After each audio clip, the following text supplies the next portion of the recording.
Today we're going to talk about the Russian, what's going on in Russia in the context of this invasion. We've all sort of been glued to our screens, seeing sort of the process of and the state of the battle between Russia and Ukraine and Zelensky. And I think that sort of the $1 million question is sort of, where is both Russia in this, both the Russian elite and the Russian public?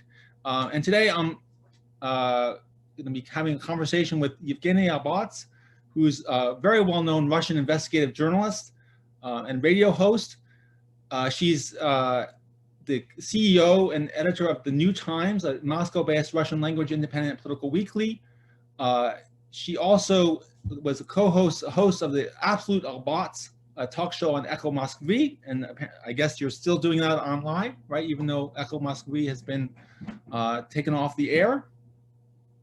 She also has a Ph.D. in political science from Harvard, very rare, and she's been, I think sort of virtually every sort of postdoc or whatever fellowship she's had, you can guarantee it.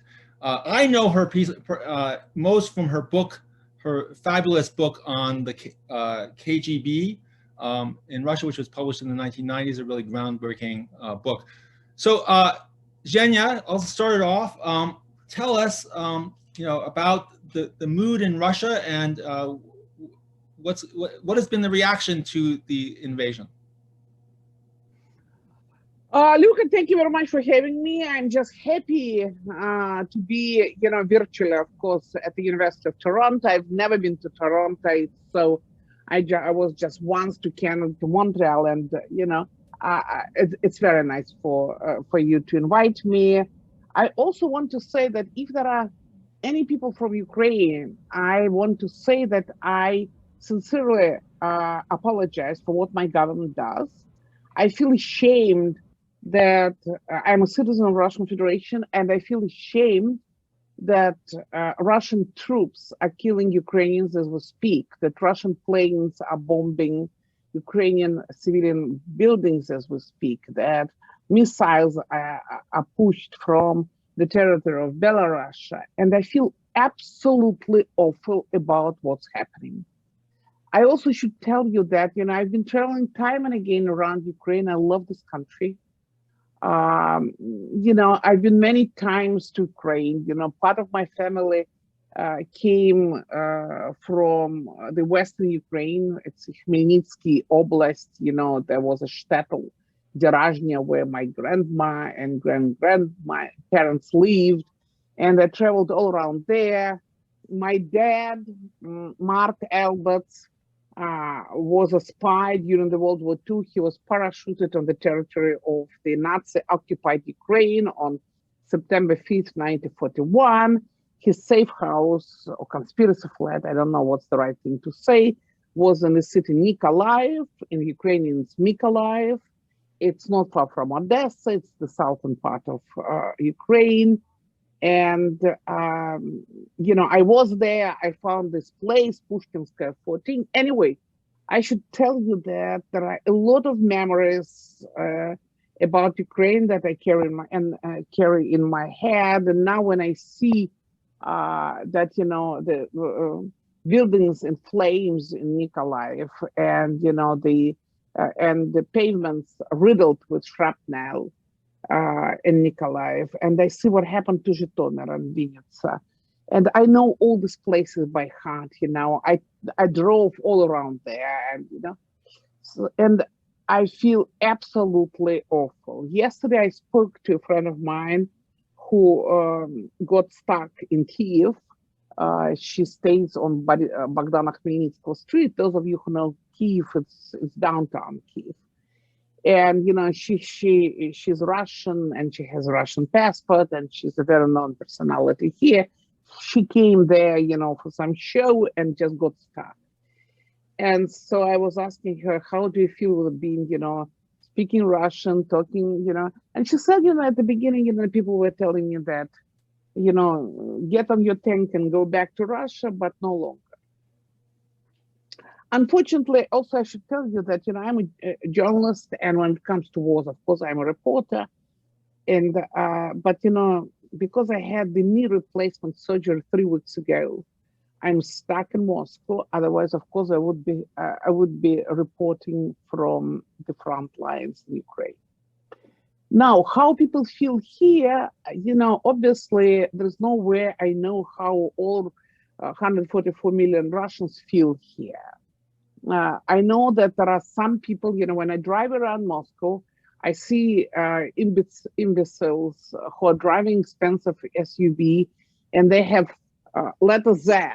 That letter Z that Russian troops mark the tanks and lorries and other vehicles. It probably means Western military okrug. I forgot what's the English for that. Okrug, okrug. Well, but anyway, but we don't know. But to many of us, to when we discuss these letters Z, it looks to us like half of swastika. And you have to understand, I come from the country which lost 27 million people to the World War II. And both my parents were at the front of the World War II. And I grew up in the family where V-Day was a sacred day. That was the day when, the best food that existed in the house, which, it wasn't often the case, was cooked. And my parents, they were drinking vodka without touching their glasses. It's a Russian tradition to commemorate those dead.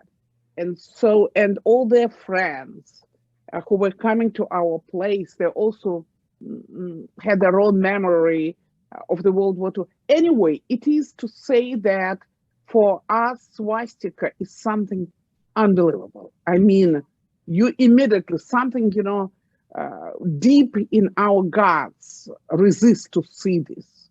And so this letter Z that looks like half of swastika makes sick my friends. Now, of course, you may or may not know that in case of strict authoritarian regimes and even dictatorships, sociology basically doesn't exist. And I should tell you, it doesn't. These I checked time and again in this country, and I see there are 2 state-owned pollsters, Form and Form.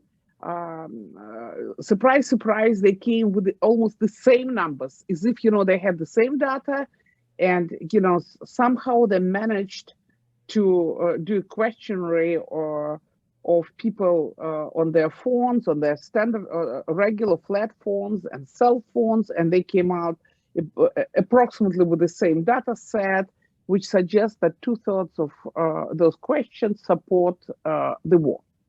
However, there is one independent pollster, Levada Center, that unfortunately doesn't have enough resources to do a big study, and also it has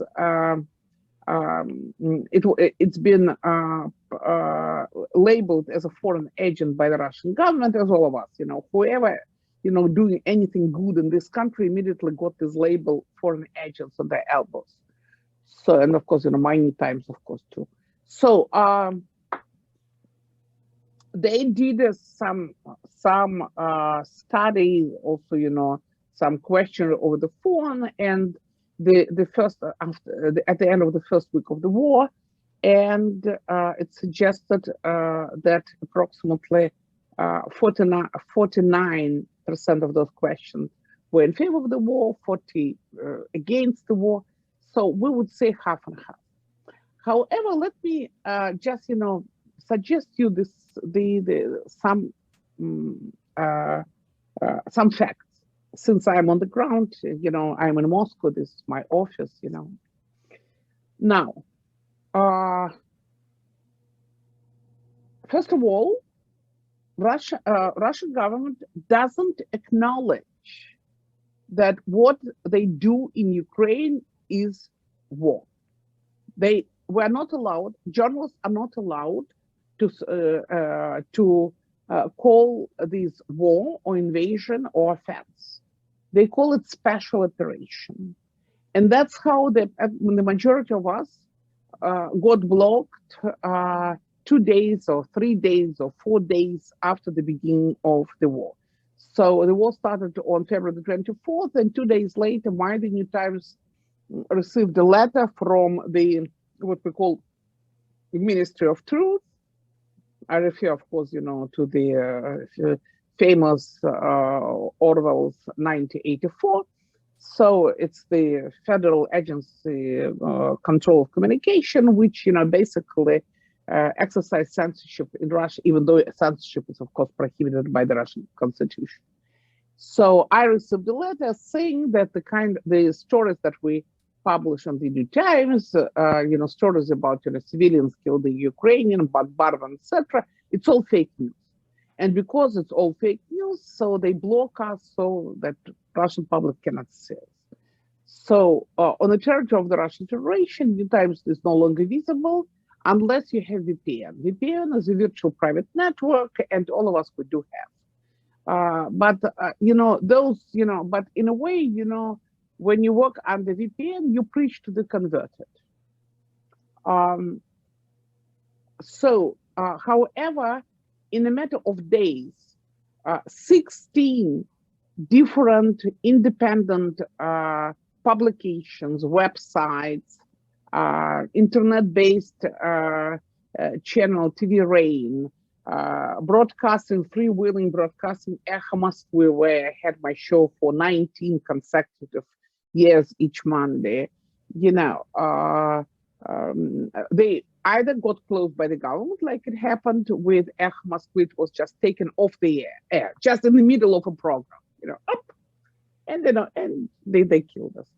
So, or some like Znak, that's the Ural Mountains-based publication, or like TV Rain, they closed their websites after a bunch of repressive laws were passed by the Russian government, in accordance with which those who, there are 3 laws, and so if you write about the war in Ukraine, then you can be pronounced as the one that's producing fake news, and it's punishable by all the way up to 15 years in jail.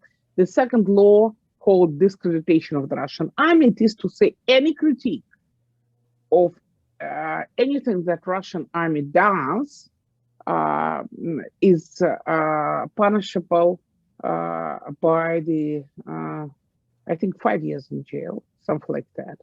So, and the third law of the same sort. So, but it's not a criminal not a criminal punishment, but huge fines all the way to 5 million rubles per organization. So you would ask yourself, if Putin is so aware that, and Kremlin is so aware that 2/3 of Russians do support this war, why to kill this small, cohort or, cabal of liberal media? We are leftovers from whatever existed, in early 2000s. We're just small liberal ghetto. Why to close all us?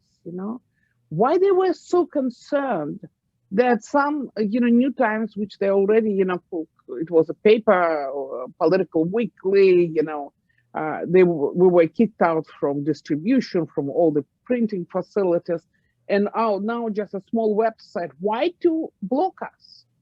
Why to close Echo Moskvy? If you're so aware that you have huge, it's a little bit irrational, unless they know something that we don't. And the reason why they know, because inside, these, what they no longer call KGB, but basically the same repressive institution, the one that existed from the very beginning of the Soviet Union, there is, this one of the departments called FSO, Federal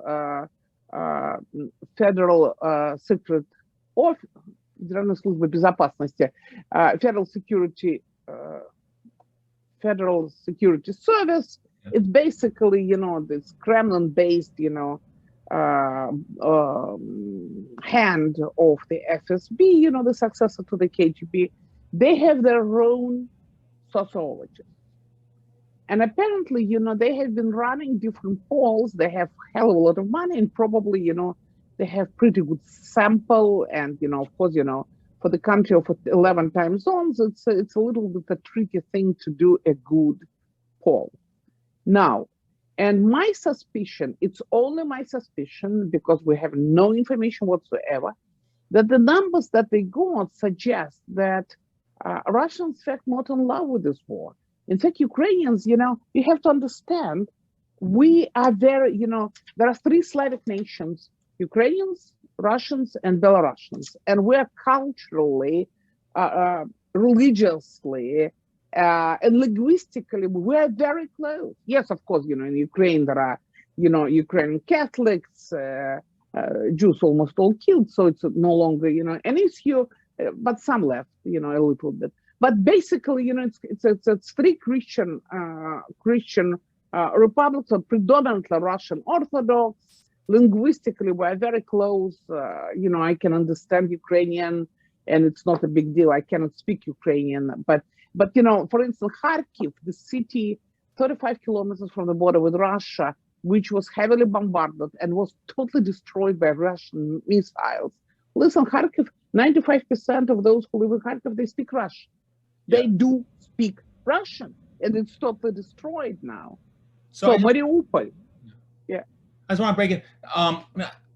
First of all, just a reaction. I mean, you know, 2/3 might sound high at one level, but on another level, this poll was done by Levada on February 28th, March 1st. This is before sort of, you know, the serious casualties, you know, became known. I mean, this is very early in the war. And so that doesn't seem that high to me, one. And two, I just want, in terms of a question, Putin's actions, sort of military actions, have thus far, with, you know, the exception of Crimea, where there was, you know, 0 casualties and, you know, 0 resistance, in Georgia and in other places have been not, in Chechnya, have been areas where there are very few personal connections between Russians and people living in those areas, and there's been very, low media, very few media that are able to report on these events. So the question is, like, sure, he shuts down. I mean, I can sort of understand, to me, why he wants to shut down whatever independent sources of information. What's the cost for him? But I guess the question more is sort of how effective can that information management strategy be in a country that has so many personal ties, as you were talking about, with, and that is inundated with Western media and the like. And people can go there. It's not that far. So is that? I mean, can he really shut Russians off from, effectively from information about the war? That's what I'm asking. Yes and no. Yes and no. First of all, Russians don't know about the amount of casualties. In accordance to the Minister of Defense of Russian Federation, 498 people died, soldiers were killed, and about 1,300 wounded. In accordance to the head of the American CIA, from 2,000 to 4,000 Russian troops dead. In accordance to Ukrainian sources, although with prisoners of war, it's about the loss about 12,000. But what Russians always do, they did it during the war 2014. They don't bring corpses right away. There are movable morgues on the border with Ukraine, usually they're in Rostov. So they keep corpses in these movable morgues, and then piece by piece bring, so not to create, a lot of disturbances. They're inhuman people, it's amazing what. However, of course, there are a lot of gossips, and not far from Moscow, there is Taman division and there is Kantemirov division. These are elite troops, and gossip goes that there were heavy losses. But these news are yet to come. And I should tell you, it was the same during the Afghan war. I remember, I was a student at the university when Soviets invaded Afghanistan in December of 1979. At the beginning, nobody knew what was going on there. So now, yes, those who want to know, they go on the web and they try to search internet. There are different kind of Telegram channels where you can see footage. The problem, there are several problems. For instance, let me give you an example. I have a twin. Believe you or not, I have a twin. And yes. And so we're 25 minutes apart. We're not identical. The point is that, I have, of course, VPN, and, I know how to push all these kind of buttons, and I know how to surf internet. She doesn't. And she asks me, Jen, is it true that NATO troops are right at our borders? I said, wait a second, can you just tell me what they mean? NATO is North Atlantic Treaty Organization. So it's an organization. So there are members, member states. So the closest NATO state is Poland. She said, Poland. Yeah. I said, between Poland and us, there is Ukraine. Ukraine not a member of the NATO. She said. So NATO is not standing at our borders. No. And I asked her, listen, but tell me, why are you so concerned about NATO? When was the last time that NATO invaded Russian Federation? No, just last time. Never really? You haven't heard about that? Okay, very nice, very nice. So, and when was the last time that Russian Federation invaded Ukraine? Right, 2014. Now, I ask, listen, do you know there are 2 million, according to the High Commissar of Refugees of the United Nations, there are already 2 million refugees from Ukraine. How many of them, just guess, how many of them came to Russia so far? Out of 2 million, how many? 53,000, less than 5%. Okay, so if Russians, as Putin says, the whole goal of this special operation, because they don't allow us to call it war, special operation, is to liberate Ukrainians from nationalists and Nazi, and to defend Russian speakers. Why Russian speakers are not Russian to their mother Russia? They should, no? Or they're so irrational that they prefer to go to Lviv, or really, if there are nationalists that, trust me, they live in Lviv, in the western, very western part of Ukraine. So to cut a long story short, some preliminary research that was done, for instance, by sociologists from the Navalny FBK, which is now in Vilna, Lithuania, suggests that there is discrepancy between the views, the way they see the war, between those in their late 50s and 60s, and those of the young age who got their information from the web. So that's what we more or less can guess. Now, of course, we know that people become rational better when, through the stomach rather than from brains, Now, already ruble lost, Russian currency lost about 30% of its value. Inflation is already 20%. Food inflation is even higher than that. So it means that we know that inflation is always a tax on poor.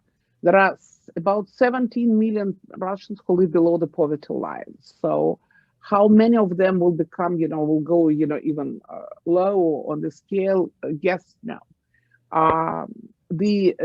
So far, 265 different companies announced that they're leaving Russia.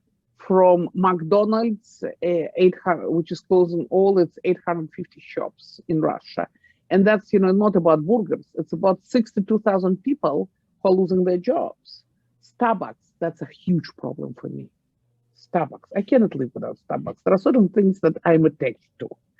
So I don't know how I'm going, to live without that. And you cannot, of course, buy enough Starbucks so to live without. Anyway, all big. That's when it comes to automobile industry got stuck because there is no supply afterwards. Which produces, so to say, Russian, not Russian automobiles. They're stuck because Taiwan stopped supplying semiconductors to Russia. Those different enterprises, they have to stop their production because they don't have supplies. It means that the unemployment will be on the rise or significantly up. However, it's not just about working class, it's also about professionals. All 5 auditors, from Ernst & Young to PricewaterhouseCoopers, all of them, they left Russia. Ernst & Young alone employed 3,600 people out of jobs. So it is to say that the kind of comfortable life that Russians got accustomed to during these 30 years of post-Soviet history, they're going to lose. They already know that all of a sudden, they found out that they're unable to take their dollars from their accounts. You can withdraw $10,000 in the period of 6 months, and that's it.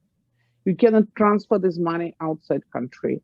They no longer can pay boarding schools of their children. They no longer can pay their bills, if whatever exists, and many have, property outside the country. So it's too early, in fact, even to talk about how Russians take this war. But I think on emotional level, in my circle, it is just people are crying. People are crying, not because life is gone, even though it's true. We all understand that our life is gone. But 160 reporters and editors immigrated. The whole newsrooms left the country. Media Zona, TV Rain, half of Novaya Gazeta, you name it. All the best, and brightest. And they, I'm not sure that they were right, but anyway, that's what happened. Professionals, professors of political science and economics, designers, filmmakers. We're talking about the brand names in Europe, architects, etc. They all live in country unmasked. Whoever can find, and skies are closed, so you cannot fly to any country in Europe or to the United States or Canada. So you can fly to Istanbul, Turkey. You can fly to Abu Dhabi and Dubai. You can fly by El Al to Tel Aviv. You can, if you're lucky, of course, but there are a few flights, a lot of flights, Turkish Airlines. And where else? You can fly to Astana. My young reporter from St. Petersburg, she wrote to me, Yevgenia Markovna, that's my patronymic name. Yevgenia Markovna, I'm urgently getting married because I don't want to be alone and exiled. So, but we don't have enough money. So we managed we have savings to fly to Uzbekistan. Because Uzbekistan and Central Asia, not exactly the best part of the world, but they didn't have enough money to fly to Astana, Kazakhstan. So people, with means of fly to Emirates, people with, and then, to the United States or wherever they can go. People with less means fly to Istanbul, and some go to Tbilisi, but Georgia stopped allowing Russian dissidents and known anti-Putin personalities enter the country because there's a severe pressure from the side of the FSB over the Georgian government. Now, and people with less means, they try to escape to Uzbekistan, to Kazakhstan. Somehow they're thinking that maybe in several legs they will get to Europe. So I want to follow that up. I mean, I think it's clear that sanctions have sort of hit both the Russian economy hard and much harder than sort of, I think, certainly Putin probably expected. And it's been successful in that sense, I guess. But of course, the reason why the sanctions are there is to stop Russia from prosecuting the war. So I'm curious about your thoughts about, how you think sanctions will be successful on that plane, and sort of give me both an optimistic and pessimistic scenario, because I mean, you can see how sort of, sanctions might, increase discontent and therefore convince the Russian elites sort of back away. But you can also see how, sanctions historically often have sort of led to increased closure. And then, as you mentioned, sort of you have the kind of the best and the brightest, the most critical people leaving the country, which can't be good for political change in Russia. So what do you think about the impact of the sanctions? Lucan, as you're well aware, there are different types of sanctions. And the kind of sanctions that were imposed on Russia, of which the most important is freeze of the hard currency reserves of the Russian central bank. Putin always countered the fact that Russian central bank has huge hard currency reserves, $650 billion. For instance, when Soviet Union collapsed, shortly before that, Gosbank of the USSR had $24 million.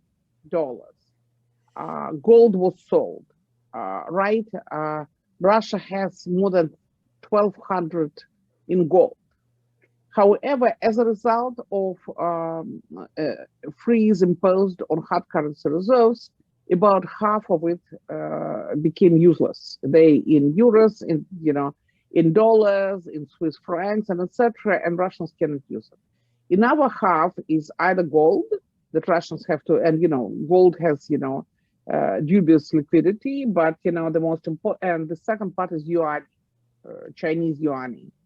And that's lovely, but what are you going to do with Chinese yuan in the country where yuan don't exist? So basically, that what Putin always saw hard currency reserve as a sort of protection from the situation in which Gorbachev found himself at the end of the Soviet Union, when Russian coffers were empty, and he had to go for the politically motivated credits from the Western governments. So Putin was trying to avoid this, and he got caught in the middle. Now we know that the same type of sanctions were imposed on Iran. With Iran, it was also a long story of sanctions, and whatever Americans or Europeans did, it didn't prevent Ahmadinejad, the then president of Iran, totally crazy guy, to keep developing nuclear weapons. However, in 2011, United States imposed, they don't have, Iran doesn't have central bank, but they imposed sanctions on their reserves, and also embargo on oil. It led to the inflation, 43%, so-called chicken uprisings. And finally, in 2012, Ayatollahs had to stop the enrichment of uranium. The same type of sanctions were imposed on Venezuela.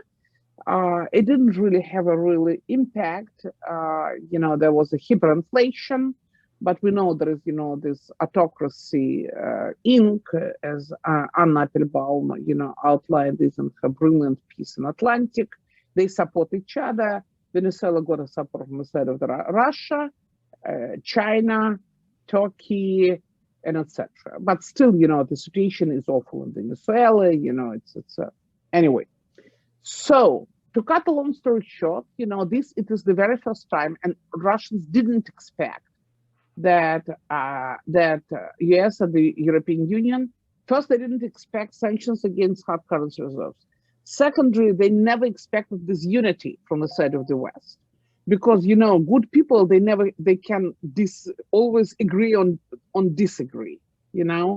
It's just a joke that good people, they're very bad in associations, in creating unity. But this time it's totally different. And we see that Germany, who was sort of, had always opportunistic position with respect to Russia, partially because Germans have this sense of guilt because of the World War II and, you know, occupation of Russia, etc., etc. And so many Soviets were killed during this war. So, so as a result, there are joint efforts and besides, what is also really important is that for Europe, you know, they are sort of stunned to see those refugees from Ukraine. You have to understand, you and I, we know that the situation is nothing new, say, for Iraq or Libya or Syria, right? That, you know, that these nations are going through this awful wars, you know, of choice or civil wars or uprising, etc. But, you know, and there are thousands of refugees. However, for Europeans, you know, these wars, you know, these refugees and these tragedies, they happen somewhere on the moon. Iraq, Libya, Syria, that exists in the other universe. However, Ukraine is Europe. And Europe doesn't recall anything like that since 1939, when Hitler started the World War II on September 1st, crossed the border of Poland. And by the way, he didn't call it war. He also called it, you know, police operation, I believe, right? Correct me if, you know, I think it was police operation, something like that, you know. So obviously, Vladimir Putin has, you know, great, you know, predecessors, so to say. So in that respect, I think that for elites, these sanctions are really, really significant because what happened during the last 20 years in this country, in Russia, that people, especially from so-called Siloviki, who basically became the gatekeepers again, as they were during the Soviet times, only in a different fashion, they became millionaires. The country is run by billionaires. Those in power, the Russian government is the body of billionaires. And so they got accustomed to make money inside Russia out of, you know, it's a rent-oriented economy. They got accustomed to make money inside Russia, but they got accustomed to spend this money outside Russia.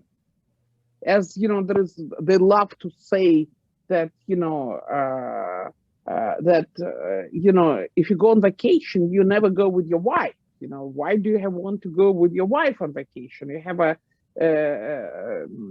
young girl, you know, to spend vacation with. So these are people who got accustomed that, you know, if you have vacation, you have villa on Sardinia or on Sicilia, and then there is French Riviera. And if you want to, you know, for the weekend, it's very nice to fly to Monaco because you have your private jet and play in casino, just like Russian aristocrats did during the Russian Empire. So their kids, they go to the boarding schools in the United States, Switzerland, and United Kingdom, and then they go to different top universities in the United States and United Kingdom. And all of a sudden, it all came to an end. Yeah. Wow. They have to live in Russia. Would you believe it? Yeah, there's an old saying, Prince Dombrowski in Poland, he said, "I'll die for Poland, just don't make me live there." Oh, really? Yeah. I didn't know that. So yeah, so a couple of things. I mean, just I'm a comparativist, I can't help myself. I think the story in Venezuela and Iran in terms of sanctions creating instability is a bit more optimistic than you sort of portray, in the sense that clearly the sanctions in Iran led to sort of whole series of mass uprisings in the late 2010, 2017. I mean, this is a clearly much less stable regime. I mean, even if so far survived, it's still a much less stable. And clearly, you know, it's even less stable in Venezuela. You know, we shouldn't assume that just because these regimes have hung on until now, that somehow sanctions haven't worked. So I think that's important to keep in mind. So I actually think that, you know, those cases kind of support your point about the impact of sanctions. But I think this sort of leads us to the next question, which is sort of what you began to allude to, which is, you know, I think everybody is sort of, at least, you know, like I said, two questions. One, it seems to me that sort of in a sense, the best case scenario that we can imagine in the short term is a kind of coup within Russia. I guess the question is, one, do you agree with that? Is that sort of going to end the war? It may not create democracy, but is that sort of the most plausible best case scenario? And two, sort of what is the likelihood of a coup in Russia right now? I would refer this question to you, Lucan. You know, it's much better. I'm very, very curious to hear your point. So I guess the question is, I mean, you know, the fact that, I mean, you know, in terms of a coup, you know, first of all, I mean, there are certain things that mitigate against it, and I'll just make this brief because this is a, you know, you were the star of the show. You know, there's never really been a history of coups in Russia, which, you know, makes this much less likely, on the one hand. And also, you know, clearly you referred to Siloviki, which, by the way, refers to kind of militarists. I don't know what the best English term is, but sort of KGB and sort of military ties. You know, if anything, you know, Putin would seem to have, you know, I would guess, sort of loyalty among this group.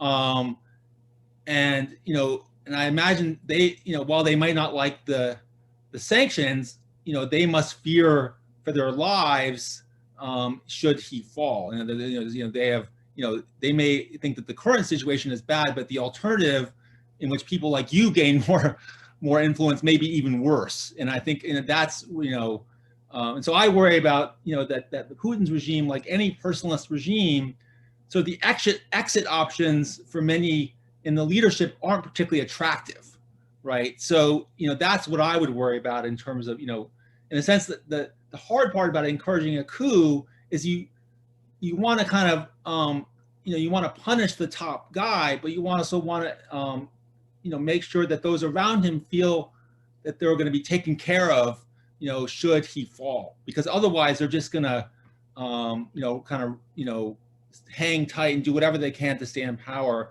And ironically, this may become even worse as popular discontent increases and antipathy towards the elite increases. That may sort of lead to a solidifying of the regime. Anyways, this is not about me, it's about you. So I wanted to ask you about sort of a couple of other questions.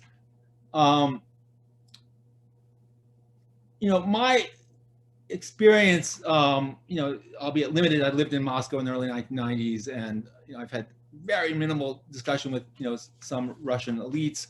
I'm always struck by how little Russian elites understand Ukraine. I mean, you would think, you know, they have family ties, many of them have been there. My impression has been that they oftentimes believe the rhetoric of neo-Nazis, the rhetoric of that there is no nation. I mean, is this true? Is this, I mean, are Russian elites that stupid about Ukraine? I think that, you know, I'm always afraid of generalizations, so we don't know this, you know, we just cannot ask each and every one member of the elite. But I have a feeling that especially during, you know, these years of Putin's, you know, this rhetoric of Russian imperial might, you may want to tell your students that Ruski is not a noun, it's an adjective.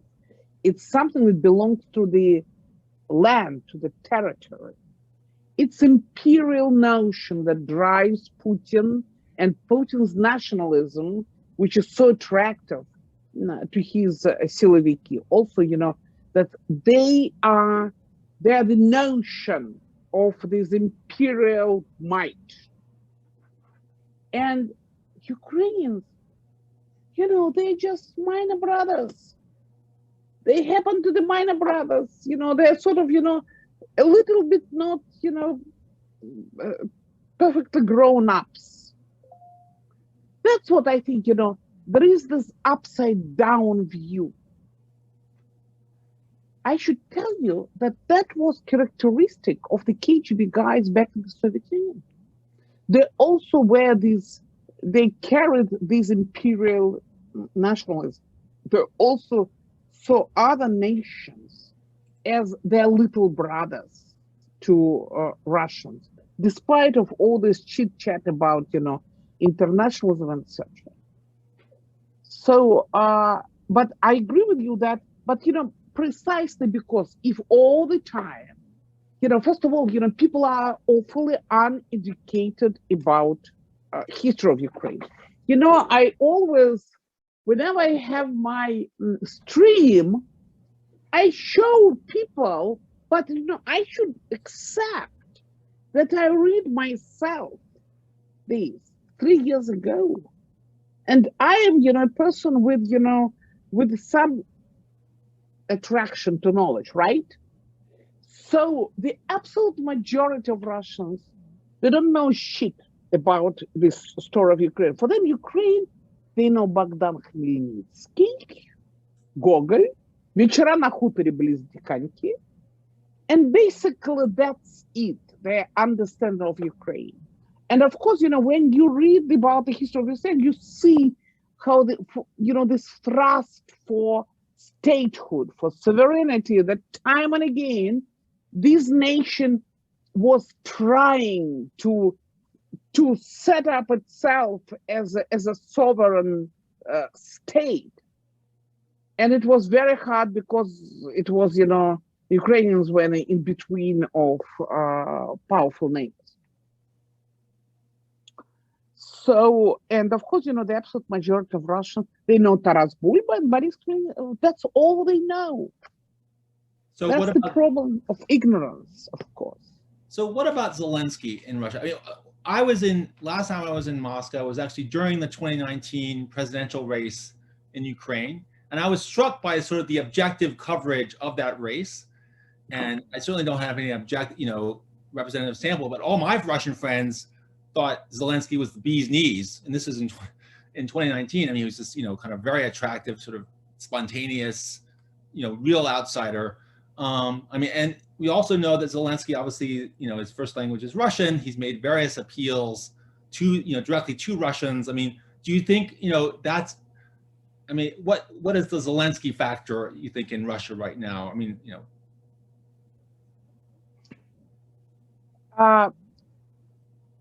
Zelensky was seen by the Russian elite as a lesser problem than Poroshenko, because Poroshenko was rich, Poroshenko was a millionaire, billionaire, Poroshenko had all this, militarized talk. Poroshenko came in power after Maidan, and KGB guys, they hate anything that has to do with the popular uprising. Yeah. That's what they hate to death. And for them, what happened on Площадь Незалежности, on what's the English for that? Maidan. Independence Square, yeah. In Kiev, that people, took over their, the power and, kicked out, the previous president, it's just beyond good and evil. It just couldn't exist. That's the worst nightmare scenario. So compared to Poroshenko, Zelensky looked to them as weak and, clown, a comedian. And, I was in love with him because I watched this series and Sluga Narodu, a servant to the people, of the people. What's the English proper? Servant of the people, or servant, yeah. Servant of the people. And I thought, wow, it's so interesting. Guy sort of relieved the presidents and different scenarios of his presidency. I thought, wow, it's so interesting. We're going to see how he's going to play it in the real life. And let's face it, Zelensky wasn't a very strong president. His presses were awful. He didn't have enough, guts and balls to withstand the pressure from the different, popular people, and etc. etc. However, when the war started, I spoke yesterday to a friend of mine who is in Kiev, I said already, and she said, each evening we sit in front of the iPhone and we'll listen to Zelensky and the entire nation. And all of a sudden, this clown, this comedian, become a real leader. Putin expected him to run. He was 100% aware that Zelensky was going to run out of Ukraine. Zelensky is, yesterday he made his regular evening speech from Bankovskaya. That's where his office of the president is. So he's obviously a courageous guy, and he presented himself as a leader, and all of a sudden, Ukrainians of different walks of life, they realize, wow, we do have a president. So that's my take on Zelensky. Interesting. So we have only 10 more minutes, but I want to sort of end it on a perhaps less optimistic note. There's always that joke. What's the difference between a Russian optimist and a Russian pessimist? The Russian pessimist says it can't get worse. The Russian optimist says, yes, it can, right? So on that note, where do you see kind of Russian politics heading right now? I've heard the sort of that the question is Russia going to turn into Iran, which is a sanctioned country in which it's possible to leave, or is Russia going to turn into North Korea? What's your general kind of assessment now of where Russia is headed? I honestly don't know. I can't read the crystal ball. I'm trying to figure out, and I tell myself that, it's no longer Soviet Union. It's a country that has the plurality of business interests. Therefore, to close it, to make, I think it's going to be very difficult. So it cannot be North Korea. Can it turn into Iran? A pariah state? God knows, I would rather suspect that elites will try to do something, will try to trade.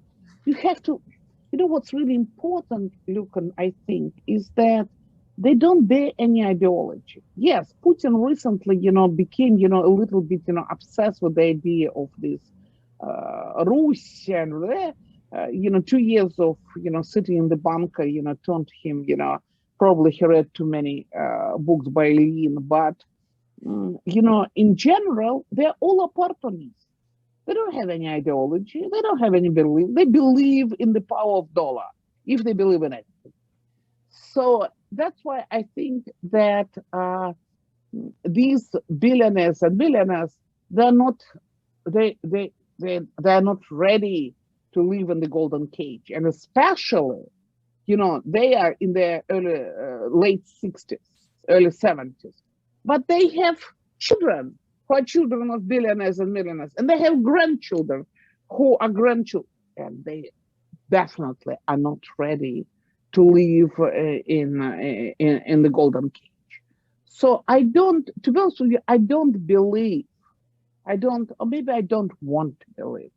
Listen, it's very difficult for me I'm trying to be objective, but it's hard because I love Moscow. I love living in my apartment, yes, I lost all my jobs, but still, but I just rationally speaking, just from the point of view of the rational choice theory, I don't see how these billionaires and, their wives, God, how they're going to deal with their wives who are not accustomed to not to have Prada or Louis Vuitton for the new year, or, whatever can be more expensive than Prada. Just tell me, I don't know.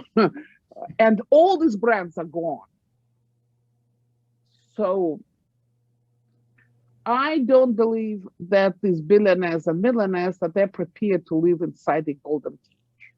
Yeah, no, I mean, it's interesting. You describe them as opportunities. I mean, that is, in some ways, been my line for a very long time. I always felt that, the absence of a ruling party, the absence of ideology, makes defection in the sort of political science terms much more likely. On the other hand, I've been predicting that for 20 years, 15 years. At some point, it never happened. So one wonders, but of course, it still could happen. Can you talk a little bit about your impression of the decision-making behind the invasion? I mean, what's your sense in terms of how much? I mean, obviously, at some level, I mean, I always, when people ask, well, why did Putin invade? To me, it's always you know, an utterly impossible question because you're trying to figure out what's in one old guy's head, right? You know, who knows? We just don't have the tools. On the other hand, we can sort of know, or we could, at least in principle, know how much, you know, disagreement was within the inner circle. Because I mean, clearly it wasn't, you know, at some level, the Ukrainian response is a surprise, but it's also not a total surprise that if you invade, you know, a major European capital in a country, you know, that you'd get a much greater resistance. So, you know, how much, you know, what's your sense about the decision making before, behind going into the war?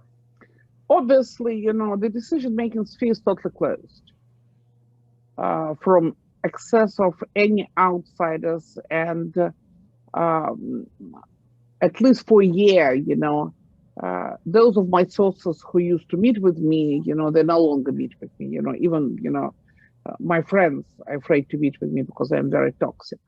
So, so we can only guess. I can tell you that when Putin made a decision to annex Crimea, the whole bunch of billionaires were approaching him from his closest entourage and were asking him not to annex Crimea. You know, let it be Kosovo, they used to say, you know, let it be like, you know, Abkhazia or South Ossetia, you know, independent territory, you know, who cares? You know, because they were very concerned about sanctions. So people whose business was more international, or who had, you know, a lot of property and life outside Russia, they were asking Putin not to annex Crimea. Those who were, you know, whose business was inside Russia, for instance, like Bank of Russia, and who couldn't care less about, you know, about another villa on the lake near Geneva or something like that, you know, they were in favor of annexation of Crimea. So it is to say that there are different business interests that affect political decisions. Now, we know what we, no, I don't want to say we know. We heard, for some strange reasons, Russian TV showed the meeting of the National Security Council, this Putin's Politburo, in which at least 4 people spoke in favor of conducting some further negotiations. It was very interesting. Obviously, there was a pre-meeting before that. Never before they showed anything on TV. And this was showed 5 hours after the meeting happened. But however, Prime Minister Mishustin, believe it or not, you know, Nikolai Patrushev, the secretary of, you know, the National Security Advisor in American terms, General, KGB General, very conservative. Kozak, Putin's key negotiator on Minsk Accord, and his chief of the intelligence, Naryshkin. They were saying that maybe, and they were, you know, they were using euphemism. They were using, you know, question of independence of these unrecognized republics in the east of Ukraine instead of the war. But obviously now we understand that they were all we were talking about the war. And all of a sudden, you know, Putin made shit out of, you know, or, you know, as we say, you know, the food for birds out of his chief intelligence guy, Naryshkin. It was very strange. But apparently, you know, they were saying, Mishustin was saying, you know, Prime Minister was saying something like, maybe, you know, there is still room for negotiations. Now we understand that, you know, they realize that, you know, if, you know, the war starts, then, you know, there will be, you know, severe sanctions. What is less clear is, so there was some discontent for sure. And we know that in the pre-meeting before the National Security Council, Grev, you know, the chairman of the biggest retail bank in Russia's Riviera, and who was building a fintech company out of this bank, was against the war. Mishustin was also talking about sanctions. What is less clear is why Putin decided to occupy Ukraine. You probably saw all these different analyses, Kaufman, Bob Lee, and others. And the absolute majority of them, they suggested that Putin was going to use, the same type of operation that he used against Georgia back in 2008, when, his Russian forces went all the way to Tbilisi under the pretext of, anyway, and then, they quickly withdrew. They destroyed all the military infrastructure. They cut two territories out of Georgia and turned them into independent states, Abkhazia and South Ossetia. But South Ossetia is 43,000 people. It's basically a couple of villages in the mountains. And so, but anyway, and he left Georgia. He didn't stay, he didn't occupy Georgia. This time, and so the expectation was that he was going to do the same type of operation. So why Putin decided to occupy Ukraine? It's not clear. It's a huge country. It's 44 million people, for God's sake. This is very, very unclear. What I hear from some military circles, they feel like it's a disaster. That the expectations were that Putin was told that troops were going to conquer Kiev in a matter of 3 days. There's already 14 days of war, and it's clear that Ukrainians resist in a very, very effective way. And basically, if there is any good out of what has happened, out of this tragedy, it is that Ukrainians come up as a nation. They are Ukrainian nation who fight against the enemy by the name Russian state.